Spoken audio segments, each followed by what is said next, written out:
asalaamaaleykum cher internaute ñu ñëwaat di yeggale ak yéen rek suñuy xam-xam bu néew bi ñuy partagé pour ñi xamul ñu jéem leen a xamal ñi bëgg lu baax te jotewuñ ci ñu jéem leen ko jottali parce que doole yamul te di nga gis koo xam ne tey proposé nga ko 50 millions mu ne la moom il s'attendait à 70 millions bokkul ak ki nga xam ne da nga ko naan 25 millions mu ne ni man day sama budget 12 millions la woon. Donc on voit tout type de client maanaam client bu nekk rek ci àdduna dañu koy gis mais comme li may wax toujours ñun on est là que pour ñi nga xam ne nii dañu bëgg lu baax dañu opter pour def lu baax. Voilà, surtout ci gros œuvre. Côté plan indi woon nañ ci ay leeral yu bari ci vidéo bi passé côté aération côté luminosité ak fosse septique yi ñuy placer ci biir kër gi n'importe où te lu ci nekk dafa am fu mu war a nekk. Urbanisme bu ñu la naan indil ma plan pour ma valider ko. Validation boobu noonu du pour waa urbanisme mais pour yow nit ki la maanaam dafay mel ne nga nekk xale ñu ne la vaccin tel war nga ko def vaccin boobu du pour médecin bi la koy defal mais pour yow la pour tey ji polio bañ la dab wala pour fièvre jaune bañ la dab wala ak leneen loolu la maanaam genre vaccin la. Urbanisme maanaam ils sont là pour nous protéger donc lépp lu ñu ne moo gën rek c'est parce que dafa gën waaw des fois nga gis kër goo xam ne dañ la naan dafa war a am piscine ñu jël fosse septique bi def ko foo xam ne nii dafay nekk ci wetu piscine bi wala ñu jël puisard bi def ko foo xam ne dafay jege piscine bi suuf dafay aspirer. te li muy aspiré mi ngi koy def ci piscine bi nit ñi di ci sangu certes indiwul liquide bi carrément mais am na lu muy indi li muy indi peut-être c'est des termes trop techniques suñ ko utiliser mën ngeen ko bañ a xam mais ça peut nuire lu mën a gaañ la donc loo gis li may wax muy tuyau muy lampe muy porte muy fenêtre lu nekk ci kër dafa am place am. léegi nag su fekkee da nga nekk koo xam ne par exemple da nga gourmand tey comme li promoteur yu bari wala li bailleur yu bari xewal mooy damay tabax sama kër xam nga mag ñu njëkk ñi bu ñu tabaxaan loué dootuñu xalaat mais léegi li ñu jël mooy tabax ne fii ak 8 ans sama xaalis war na mën a génn wala fii ak 5 ans sama xaalis dafa war a génn soo ko defee non seulement di nga def loo warul def ci kër gi pour am loolu di nga occuper place boo warul occuper pour am loolu fu garab war a sax ci biir kër gi di nga ko éliminer def fa néeg ak douche ba pare di nga xañ ki nekk ci biir kër gi vie bu normal.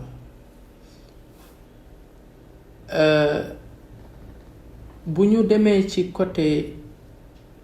devis ñëwoon nañ ci vidéo yu passé indi woon nañ ci ay leeral yu bari mais bâtiment du danga koy song rek daan ko maanaam boo mënee ak boo mënul ñemeel te bëgg lu baax devis bi ñu la defaral dafa cher mais demeel li nga mënee soxlawul ngay karale pour dugg sa kër. boo amul karo bàyyil karo yi ba après mais defal lu baax dugg sa biir kër toog bu dee chaque weer da ngay jënd 5 mètres carrés de carreau na doon 5 mètres carrés bu baax mais bu mu doon 5 mètres carrés boo xam ne loolu nga am loolu nga ciy def da nga ko ciy yemale mu jeex. Chaque fois client yónnee ñu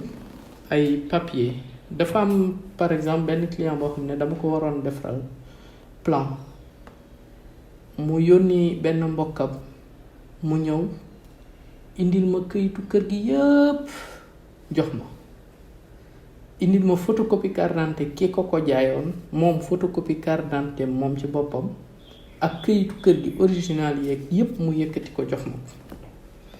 kooku bu ma neexoon maanaam bu may wan ginnaaw may jaay kër gi terrain bi ma koy jaay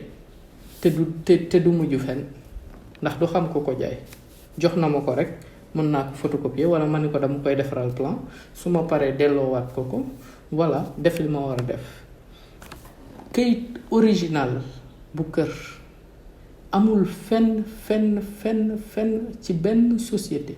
bu ñu koy soxlaa ginnaaw bi nga ci jotee yow à moins que nga war a def dépôt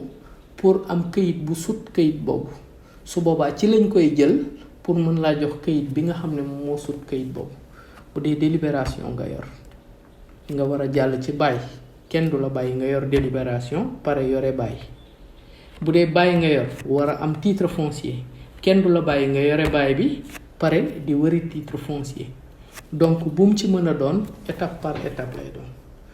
bu leen dara jaral ngeen di photo seen këyit originalu kër maanaam photo sax laa wax na doon juste une copie noir et blanc loolu yëpp c'est des conseils yoo xam ne c'est gratuit na doon copie noir et blanc ngeen jël ko yónnee ko ku ngeen koy jox ngeen jox ko te copie yi ñuy defar plan doyewuñ ko dara ñun bu ñuy defar plan extrait de plan la ñuy soxla bu ànd ak ay coordonnées géographiques am NICAD NICAD bi bu ci amee bu ci amul dinañu liggéey mais li ñuy soxla li ci gën a am importance mooy les coordonnées géographiques parce que si la ñuy mën a basé wu pour xam situation kër gi carrément ndax li gën a am solo tey ji ci bâtiment booy defaral nit plan mooy nga xam fan la jant bi di jóge ak fan la jant bi di fenkee kër gi ndax penku la jàkkaar lool wala soowu la jàkkaar lool loolu yëpp dafay jouer ci biir plan bi jant bi bu jógee dafa am partie yoo xam ne daf ko war a viser ci biir kër gi ndax kër gi dafa soxla naaj ni doomu aadama soxla naaj gis nga tubaab yi ni ñuy wëree naaj di dem ci plage yi di dem ci dëkk yi am naaj fu ne ñu dugg fa di wër naaj ni ko yaram soxla noonu la ko kër soxla donc du n'importe où rek ngay jël def fa sa salon du fu la neex ngay jël def fa chambre du fu la neex ngay jël def fa toilette lu nekk ak fi mu war a nekk ci biir kër gi ce qui fait que tey su fekkee par exemple dama jël kër goo xam ne penku la jublu ma jël patio bi tege ko ci soow bi wala ma tege bon certes loolu mën na nekk des choses trop techniques yoo xam ne suñ ko expliquer tamit le client aura du mal à comprendre mais ce qu'on peut vous dire comme li ma leen waxoon ci yeneen vidéo yi rappel lay doon mooy correction c'est gratuit chez nous képp ku ci am sa plan bëgg ko corriger boo ñëwee dinañ la ci defaral liñ la ci war a wax yëpp ñu wax la ko defal nii fi ngay teg sa tànk voilà après nga dem mooy cherté bi aussi bu ñuy xool mukk ni dafa cher nañuy xool ak di opter pour jënd lu baax parce que ki jënd dàll buy jar 10 000 mën na gën a gaaw yàqule ki jënd dàll bi jar 5 000 waaw maanaam nit mën na jënd dàll buy jar 5 000 keneen ki jënd buy jar 10 000 pare gën ko yàqule parce que kële li mu ciy dox kii doxu ko ci lu ci nekk ak li mu laaj kii ubbi salle de sport salle bi war a contenir 50 personnes yooyu kenn ku ci nekk lu mu gàtt am nga 50 kilos ngay tëb ci kaw bâtiment bi loolu liggéey boobu warul bokk ak ki nga xam ne nii dafa ñëw ci kër maanaam boo xam ne salle bi bu bëree ba bëri 10 personnes lay dajale wala même bu dee dajale na 40 personnes tamit ci benn fan lay doon soit xew am fa wala dara am fa benn fan ñëpp génnaat dem donc loolu mënul représenter benn danger waaw loo gis dafa am loo xam ne nii ay normes yoo xam ne ci lañ ko war a teg pour mu dem côté bi ma doon waxaat sànq ci lay ñëwaat côté urbanisme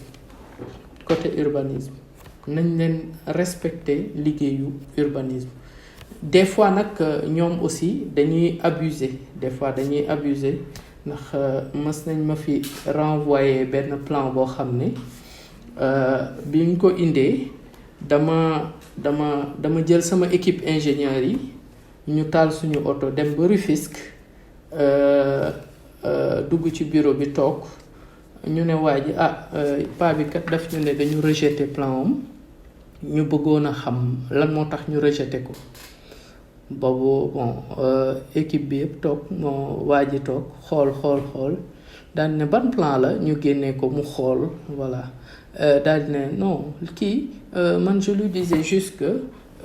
peinture bi la ñu waroon changer parce que peinture bi dafa xaw a foncé kii bi aussi escalier yi aussi dañu waroon a def 1 2 3 4 5 bon loolu amul benn sens parce que escalier boo xam ne da nga cee def flèche. boo defee flèche nit ki war na xam fi muy jaar pour yéeg donc t'as pas besoin de matérialiser di def 1 2 3 4 5 6 ba 17 marches voilà donc daf ci am ñoo xam ne dañuy abuser comme li ma leen wax te loolu moom foo dem fekk fa kuy abuser mais bi mu ñu waxee loolu imaginez ñu déplacé wu Thiès dem ba Dakar toute une équipe ñëw toog nga naan leen peinture bi dafa foncé escalier yi dañ ci waroon def 1 2 3 4 5 loo xam ne yow maanaam amul sens quoi amul sens da ngay xam ne lii amul sens parce que man gëm naa ni bon ay nit kese nag ñoo may liggéeyal mais gëm naa ni du ma defar plan mu dem urbanisme ñu koy contester wala buñ koy contester aussi détail bi ñu lay jox yow ci sa bopp da ngay xam ne lii mënoon nañ ko bàyyi mu jàll quoi parce que du lu bokk ci ay normes wala lu tegu ci yoon wala dara.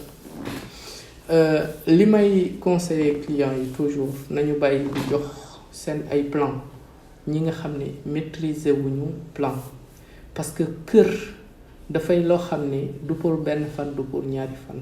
foo xam ne la maanaam investissement boo xam ne la boo ko defee tu dois y vivre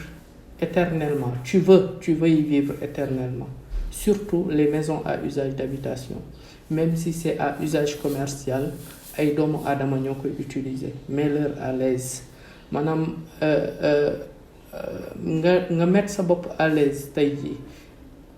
jël bâtiment bi defar plan bu rafet plan mën na rafet mën na simple rafet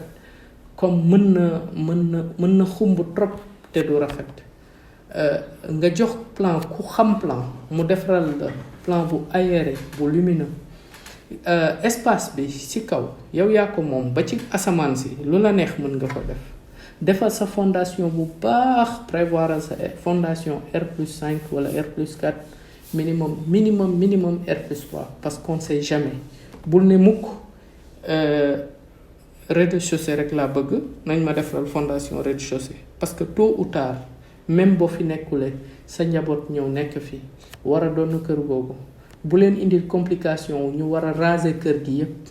pour yëkkatiwaat beneen étage ci kaw ndax seen papa daf ko yemale woon ci rez-de-chaussée donc minimum defal sa fondation R+3 bu baax voilà bu dee fondation bu jaar yoon ci R+3 des fois nga liggéeyal nit mu ne la kii de ñeme naa cee teg 10 étages maçon yi ci boppam ñoom ñoo lay jëkk a wax loolu li ngeen def nii de ñeme naa cee teg 10 étages parce que su fekkoon moom la fi ñuy def semelle 1 mètre mën na faa def benn semelle 60 centimètres moom loolu dérangé wu ko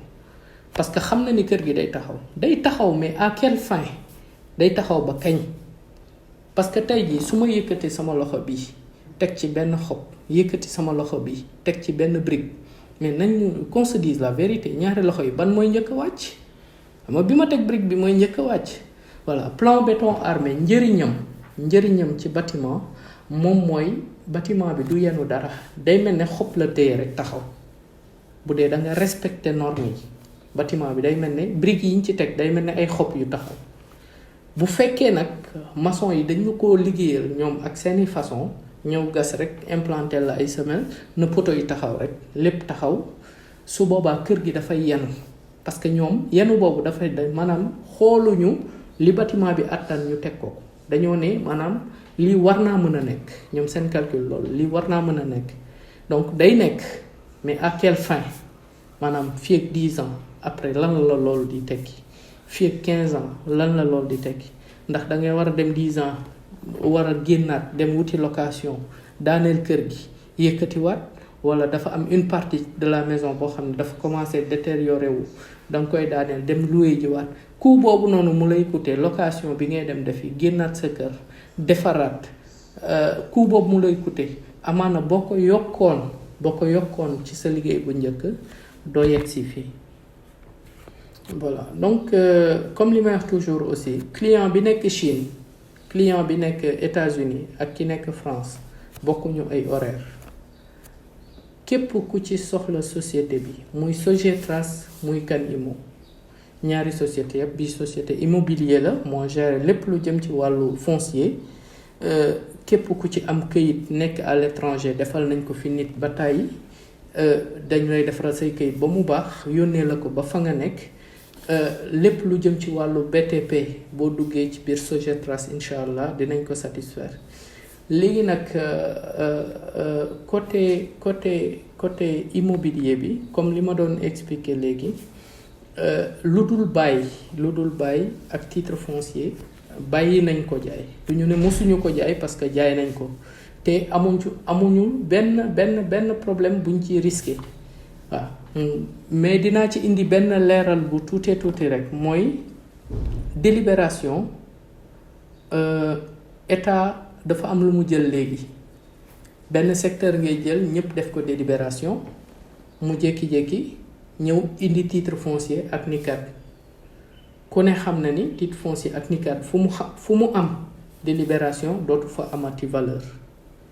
léegi su boobaa dañ naan état moo nangu sa suuf waaw man état bu nangoo sa suuf man lan laa ci mën sama yoon newu ci man xam nga kañ lay doon truand moment bi may jël délibération multiplier ko par 10 jaay ko Modou jaay ko Paate jaay ko Demba su boobaa truand dugg na mais nag su ma la jaayee Macky Sall jóge fa la ñëw na la lii dama ko soxla sama titre foncier la su boobaa même boo demee porter plainte du mucc fenn parce que bi ma la jaayee dem nga trésor fay état moo lekk sa xaalis bi nga jógee trésor dem nga mairie ñu defal la enregistrement c'est gratuit nga pare dem fay sa frais de bornage def li ngay def yëpp donc foofu man mënatuma intervenir parce que état moo la joxoon état moo jëlaat juste que dafa am comme li may wax léegi rek loo dugg am na ci lu baax am na ci lu bon te li gën a yomb mooy délibération moo tax ci la problème yi ëppee te ci la nit ñi ëppee parce que dañu bëgg lu yomb man foofu rek laa ko jàpp dañu bëgg lu yomb nag lu nit dugg moo ko ci dugal nañu bàyyi bëgg lu yomb ñu baal ma nag ci kàddu yi voilà lépp lu ci nit am ci question qu'il n'hésite pas quelle que soit l'heure nous serons à votre disposition nous ne sommes là que pour vous ñu ngi ñaan yeggale ci yeneen vidéo tontu ci ay laaj yu bëri ci seen ay question incha allah baax na wasalaamaaleykum